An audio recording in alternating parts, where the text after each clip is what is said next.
What is going on, guys? Welcome back to Hippo Supercoach, and today we have our round 2 review. So, poor score, quite clearly, ranked in the top 11%, overall still in the top 2%, which is not too bad, and 3,396 ranking. So, overall, look, it could be worse. I've had a pretty rough start. I mean, obviously bringing in a Tom Stewart 9 isn't great. Let's have a look at the team. We'll go through it quickly. Obviously, if you watched last night's video, you'll see most of my team reviewed up until this game. Just came back from a big push day. Hit the triceps, hit the shoulders, hit the chest. What do you guys do for incline? I want to know. I'm sitting at the 40 kilo dumbbells at the moment. About 8 reps for 40 kilos. Yeah, let me know what you guys are hitting for incline dumbbell press. I've been gymming for 2 and a bit years now, so yeah, we'll be interested to know how I rank amongst other people. I've come from a skinny body, so it's a little bit different. I didn't really have much strength, whereas normally when people are bigger, they tone down, they've got a lot of strength. So I come from nothing. So yeah, I want to know where I rank amongst other people. But yeah, let's get into the video. So Sheasel, I don't know what happened here. 81 they smacked who was it? Melbourne in the end. So I'm not sure what happened. Zorko 136 wrapped with that. He saved my round. Thank God. Obviously Tom Stewart 9. That's gonna hurt. Looks like he's gonna miss at least a bit of time. So unfortunately, it's gonna be a trade. You know what can you do? It's luck. Yeah, that is just pure luck. Obviously. Perryman to Stewart's going to go back out. So we've wasted 2 trades there. What can you do about it? There's no point sulking about it. I've already done enough of that. So no point feeling sorry for myself. Let's trade him out. But we'll go through the team first. Matt Roberts 115. Pretty happy with that, to be frank. Yeah, I liked his game a lot. More kick-ins today, I thought. So yeah, pretty happy with that. But obviously we miss him this week with the bye. But we're prepared for that. 111 average over his first 3. Very, very stoked with that kind of performance from Matt Roberts. Short, obviously this is a problem. No kick-ins, but we're going to have to hold, I think. We've got bigger problems at the moment. So he will stay. Trainer 24, maybe gets dropped. Who comes in? I don't really know, to be honest.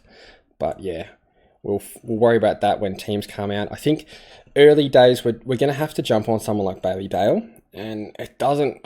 Look, I don't like it at all. I think Cottrell might even go to him this week, which is going to be shit. But I think I'm just going to have to jump on him. He's going nuts. Is he going to be a top 8 in the end? I don't know. He's never done it before, has he? Or he's gone close, maybe. But at that price, there's no one really else. So we'll go through that in a minute. I'd be lying to you if I said I didn't have a look at trades beforehand, but just got home. So can't fully get... a video out on time. So that's all right. We upload in the morning. All right, and then Zach Reid 36 on the bench, whatever. Pretty shit. Moving on to the midfield, Brayshaw 106. Didn't love his game today, but managed to scrape his way to a 106. What a crazy game. I think Freo led pretty much all day from my memory. And yeah, Sydney come in right at the end and steal a nice victory right there. Tip Sydney, so I'm happy about that. But geez, good game to watch. Connor Rosé 130 started off really well. So we got this pick right thus far. Happy about that. Clayton Oliver, what a bounce back. Well, it wasn't even that bad last game, to be honest. But yeah, 130. That's the Clary we know and love. Chera 113, really happy. Ashcroft 104. So when I saw 3/4 time he was on 40 points, I'm thinking he's gone. And he somehow climbed to 104. So we'll take it. He looked really good in that last quarter. If he can play all his quarters like that, he's going to go nuts. Nathan O'Driscoll, 95. Very happy again. He's going to make a lot of money. I mean, what's his break even? Minus 75. There you go. He looks like a jet. I'd be shocked if they dropped him for 5. I'd be absolutely gobsmacked. And Sardis with a nice bounce back, 78. Nev at 58. Whatever. Henderson today, really good, 72. He's a must-have now. Break even of negative 71. So really happy. Seems like I've got the right rookies besides a couple. So Lindsay and O'Sullivan are the ones we're going to need. And that's it. Once we've got them, we've got all the cash gen, pretty much. So I'm really happy about that. And we're going to get them this week. So Let's talk about Max Gawn. Max Gawn, apparently something going on behind the scenes, Simon Goodwin says. Wouldn't surprise me. I mean, this was really disappointing, to say the least. This is what hurt me from going really, having a nice score. I think I scored, what did I score in the end? I scored 1949, so you add 60 points to that, and I cracked 2,000 comfortably. Really sad that Gawn's gone 67. I couldn't believe how much he was getting smacked around by Cherry. It was embarrassing. I really hope there's some good excuse for Gawn. We're going to give him the benefit of the doubt. We're obviously not going to sideways him or anything, but gee, he's got to do better than that. He's got wits this week, so who knows. TDK. What the hell? I don't know what my dog is doing, but he's doing something strange at a very strange time of the day. Anyway, we'll worry about that after. TDK 104. Pretty solid score without being great as a vice captain, but it's alright. We had Kings Orko. Horn Francis 61. I've already talked about all these guys. We won't talk about McRae and Horn Francis.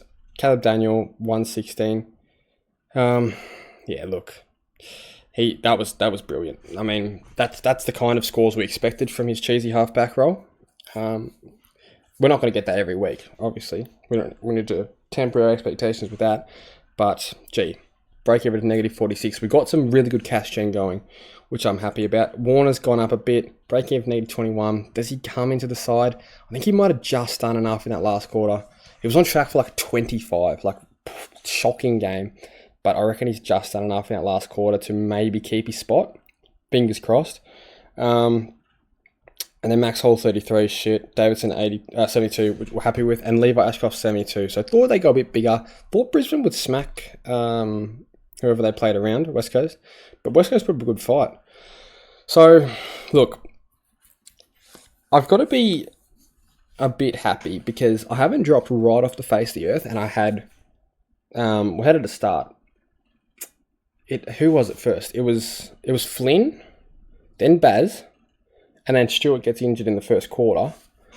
I think that was it. And then obviously Gawn pumping out probably the worst score I've ever owned him for, barring injury.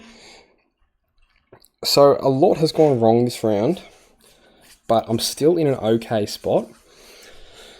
So let's have a look. Like I said, I have had a look at the trades. This is what I'm planning on doing. So I think Stewart's going to miss at least a week, they're saying. So we're probably going to trade him. If it's guaranteed one, this is a problem. Because he's had a few injuries now where they've either overestimated or underestimated it. So it's really hard to trust these Geelong doctors or Chris Scott or whatever. So we're going to trade for now. And we're going to bring in Bailey Dale. Like, I'm not really set on Bailey Dale. I'd much rather get Whitfield. But I can't quite afford him. So we'll do that. Then we're going to drop Hasty. And we're going to just filter by break even. And we're going to grab Xavier Lindsay. And then we're going to use our boost. We're going to drop Patton, who I don't think is coming back into the team. And we're going to grab Connor O'Sullivan, who should play this week. Should make some money. If we have to bring Patton back, worst case, we can do it. I don't really want to, though. I think he's a sub-risk. I just don't think his scoring is going to be that good anyway. So, yeah. So... if we go to our list and look at Supercoach Plus break-evens, we've got some seriously good break-evens in the team. -75, -75, -71, -69, -56, -53, -52, -47, -46. So we've got guys making bank everywhere, which is really, really good. Hopefully none of them get subbed. To be honest, let's go down the line. I don't think O'Driscoll's touching a vest. I don't think Lindsay. Henderson, maybe. But probably not. McRae's going to make bank. Everyone's got him though. Nevitt, it could be a sub-risk. O'Sullivan, wouldn't have thought so. Levi Ashcroft, maybe. Maybe Levi Ashcroft. Camperelli, definitely a chance. Max Hall, definitely a chance. So, fingers crossed they don't. But we've got some good money makers this week. Can we check how much they're projected to go up in price? Cash cows, maybe? Yeah, so projected round 3 price change. We're going to have McRae go up 78k. O'Driscoll's looking at 63k. Lindsay, 56k. Daniel, 54. I mean, Daniel and McRae are going to be keepers, but like Lindsay, O'Driscoll, Henderson, Nevitt, Ashcroft, and O'Sullivan, all going to make bank. So I think this week you really got to get those guys. They're going to make money. Almost as soon as they step on the field, they're going to make money. So grab them at all cost. If you have to use a boost, do it. That's my biggest advice to you guys. We're going to go ahead and optimize. I think that will pretty much do everything. Yeah. So who else are people trading? If Freya, look, I don't hate it. I just don't think he'll be... I don't know. That's a real risky one. It seems similar to the DeConing pick. I didn't like the DeConing pick at all. And yeah, showed it wasn't a great pick, I think, but time will tell. It was better than Tom Stewart.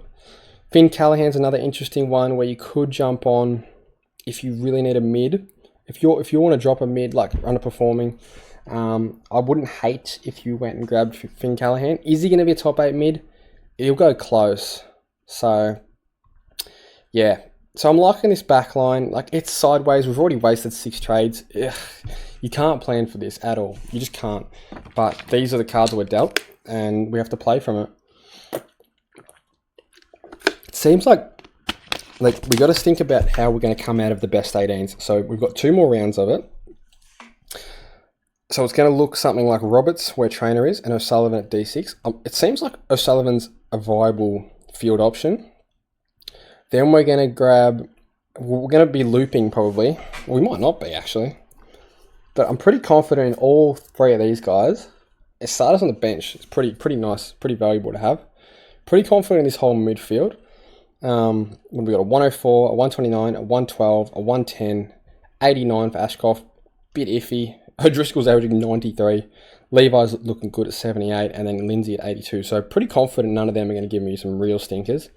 GAWN and DeConing, obviously GAWN outlier this week. Probably won't ever see him go that low again.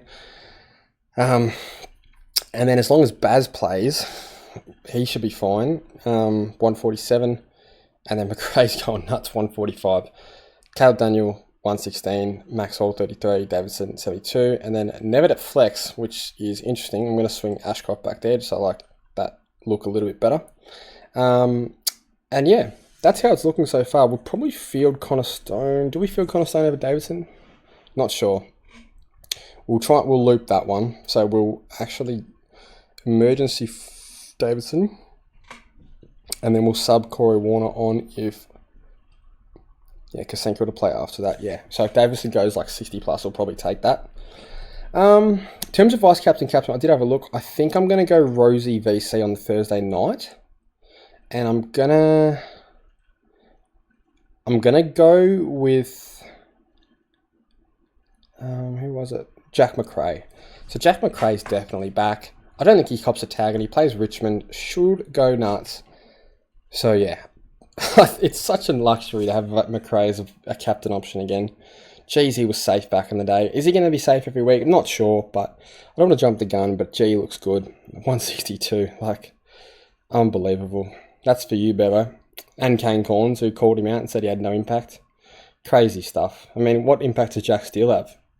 Let's be real. Anyway, guys, I'll see you on the next one. Have a good week. Yeah, probably be maybe 1 or 2 more videos this week. We'll see what happens. Anyway, thanks for watching, and I'll see you later.